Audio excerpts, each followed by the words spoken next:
有學者指出，現時立法會內議員結構不均，令到立法會未能夠充分發揮監督政府嘅功能。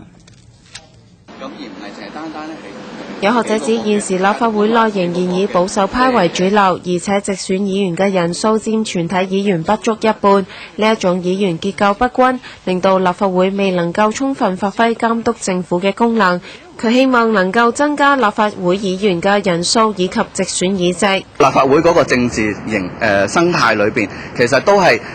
佔保守派嘅力量係比較多，派或者批評派呢嗰個相對嚟講嘅力量呢就比較薄弱。咁所以咁嘅情況之下，如果要喺立法會裏邊發動一啲嘅即係委員會或者一啲嘅即係調查聆訊，或者係進一步積極啲去做一啲嘅監察嘅角色呢，就比較困難。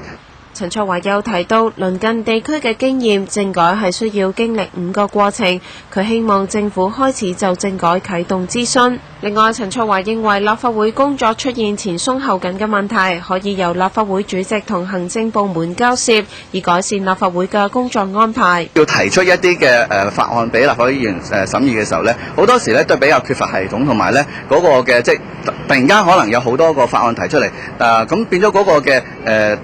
秩序性或者嗰個先後次序咧係比較上係混亂啲嘅。咁我希望呢個咧就係由立法會主席向即係行政部門嚟到去交涉，點樣能夠喺行政同立法之間係做得會更加之好。咁我呢個咧係立法會主席一個好重要嘅工作嚟。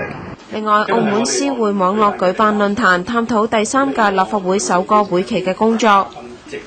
澳門電視台記者陳慧蘭報導。